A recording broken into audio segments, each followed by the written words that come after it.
sufría de algo que se llama disgeusia, una cosa rara, que es básicamente, bueno, lo que, primero que nada, gracias Lucía por la visita. Okay. Lo explicaba la propia Thalía diciendo que de un tiempo a esta parte, hace unos meses ya, está sintiendo un gusto salado y metálico en la boca y que pensó que se le iba a pasar y no se le pasó, no se le pasó y ahora le diagnosticaron disgeusia. Exactamente. ¿Qué es disgeusia? Bueno, la primera vez en la vida que lo escucho. La disgeusia es justamente es un trastorno donde se genera la alteración de la percepción del gusto, ¿no?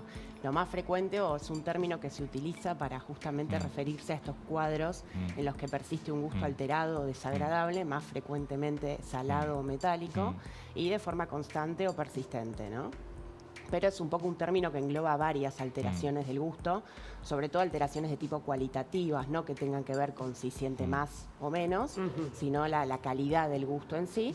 Pero bueno, hoy en día se habla mucho del tema, o nosotros hemos visto en consultorio más pacientes con estos trastornos, sobre todo después del COVID, ¿no? Claro.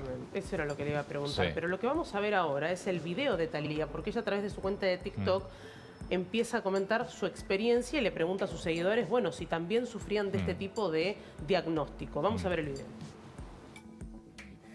Estoy traumada, me acaban de confirmar que tengo disgeusia. ¿Qué? Es una alteración del gusto con un sabor constante a sal, a metal, 24/7 y no puedo dejar de sentirlo. ¿Qué hago? De las pocas cosas que me ayudan es tomar agua con limón, es tomar cosas como con vinagre, es comer cosas con mucha sal, pero es raro porque el olfato está perfecto, o sea, puedo oler todo. Cuando como, todo me sabe, pero después de que dejo de comer, tengo este sabor constante en la boca 24/7. Esto me empezó a finales del año pasado. No les había dicho nada porque pensé que se iba a terminar, pero no, sigue igual.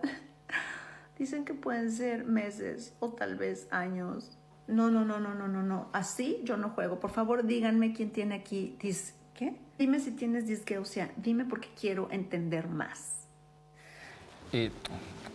Contabas vos bien, después de la pandemia, el COVID, lo que el COVID, al menos lo que estábamos acostumbrados a escuchar era, perdías el gusto, el olfato y el gusto. Las dos cosas, exacto. Suele haber una asociación, ¿no? Pero no que te cambiaba la percepción. el gusto, pues, por lo que cuenta Thalía, es como estar con un edulcorante todo el día. El sabor metálico. Bueno, en el caso de ella, lo que ella tiene particularmente es una fantogeusia, se llama, que es que cuando ella no tiene un estímulo en la boca o no está comiendo algo, siente ese sabor desagradable o alterado. Es un tipo de disgeusia, ¿no? Desde lo básico, ¿de dónde tomamos el gusto nosotros? ¿Solamente de la lengua? En realidad es el principal órgano donde hay más células gustativas, en lo que se llaman las papilas, pero hay alrededor de la lengua, sobre todo en la base y por detrás de la lengua. Eso, obviamente, el sentido del gusto se transmite por lo menos 3 nervios, 3 pares craneales se llaman, hacia el sistema nervioso central. Hay un montón de alteraciones o un montón de causas para estas alteraciones, ¿no? Sobre todo, una de las principales es la infecciosa, pero no es la única, ¿no? Hay un montón de medicamentos, por ejemplo, que pueden generar la alteración, la toma de medicamentos, pacientes oncológicos, por ejemplo, que tienen quimioterapia o radioterapia también suelen tener estos trastornos. Incluso aquellos que fuman o aquellos que tienen patología nasal. Está bien, pero eso es todo razonable lo que estás planteando. Lo que cuenta Thalía es que de la nada. Otro le empezó.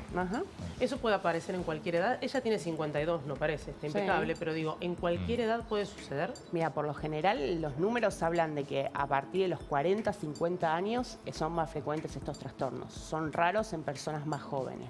Y cuando estamos hablando en términos de hábitos, vos hablas de fumar, ¿qué otro tipo de cuestiones? Porque el COVID evidentemente tocó alguna fibra en el cuerpo que hizo que empezamos a perder este tipo de, el olfato o el gusto. Esto también, digo, ¿a qué afecta para que empiecen a pasar este tipo de problemas? Y en realidad, ¿cómo actúa el COVID? Hay muchas hipótesis, ¿no? Se habla sobre afectación directa sobre las células nerviosas o sobre células que están alrededor de los nervios, ¿sí? Son varias las hipótesis, no está realmente determinado cómo fue que el COVID afecta tanto a las células del olfato como las gustativas, ¿no? Pasa lo mismo con cualquier virus respiratorio que puede llegar a generar este trastorno. ¿Yo puedo adiestrar el gusto? En cierta forma sí, uno de los tratamientos es hacer como una especie de rehabilitación y empezar a probar o ir sintiendo a cada rato distintos sabores, ¿no? Distintos gustos en realidad, no es lo mismo hablar de gusto que de sabor. Bueno, ella hablaba recién de tratamiento y decía, me dijeron meses o años. ¿Cómo es el tratamiento? Y digo, ¿esto se puede erradicar y de qué depende si esto queda permanente? En realidad no hay un tratamiento puntual, sobre todo cuando no se conoce la causa. En el caso de ella me parece que no se conoce una causa en particular que se lo haya generado. Cuando esto es idiopático, que quiere decir que no hay una causa, el tema acá es justamente que qué tratamiento hay para seguir, y ese es el desafío, ¿no? Uno de ellos es esta rehabilitación, otro es educar un poco a la persona a tratar de convivir con este trastorno. Como ella decía, que toma Eso te voy a líquidos decir, con ¿por qué marca lo que es como ácido? Pues marca vinagre, marca limón. Metálico, A veces limón. incluso estos pacientes usan más sal o más azúcar, justamente como para enmascarar un poco el trastorno que tienen. Y es un poco aprender a vivir o reeducarlos en ese sentido. El problema acá es que en pacientes, por ejemplo, hipertensos o diabéticos, que no pueden tener dietas tan desequilibradas, es un problema, ¿no? Y Ahora, esto- dale, Malena. No, ¿en qué puede derivar si no se trata a tiempo? Por suerte no tiene digamos, una malignidad o un riesgo claro, ¿no? Suelen ser todos trastornos benignos que por lo general, así como aparecen, a veces desaparecen y otras veces el paciente termina aprendiendo a vivir con eso, ¿no? Pero siempre depende de la causa, vamos a lo mismo. Son tantas las causas que a veces si uno la encuentra, trata esa causa directa y se termina el problema. Ahora, eso es que tiene ese gusto todo el día, pero ¿qué pasa si come algo? ¿Le siente el gusto o el sabor a las comidas, por ejemplo? Bueno, ella explica que sí, que cuando come siente el sabor tiene normal. problema. Eso es porque no tiene alterado el olfato. Cuando nosotros hablamos de sabor, estamos hablando del conjunto del gusto que uno siente y de ese aroma que llega por detrás de la nariz de lo que nosotros olemos. ¿El aroma te modifica el gusto que vos sentís? Exactamente, te genera el sabor de las comidas. Pasa también lo mismo un poco con la sensibilidad, cuando uno come algo frío o algo picante que siente el calor, todo eso contribuye a lo que es el sabor. Por eso decir sabor y gusto son dos cosas Es distinto, diferentes. sí. Ahora, me voy al tema del mal aliento. ¿Esto puede llegar a generar mal aliento? Sí, no. esto sí. En realidad Porque, viste, la litosis es la difícil de litosis. tratar. En realidad hay ciertas causas que generan trastornos del gusto que te pueden dar asociadas la litosis o el mal aliento. Por ejemplo, por darte un ejemplo, el reflujo.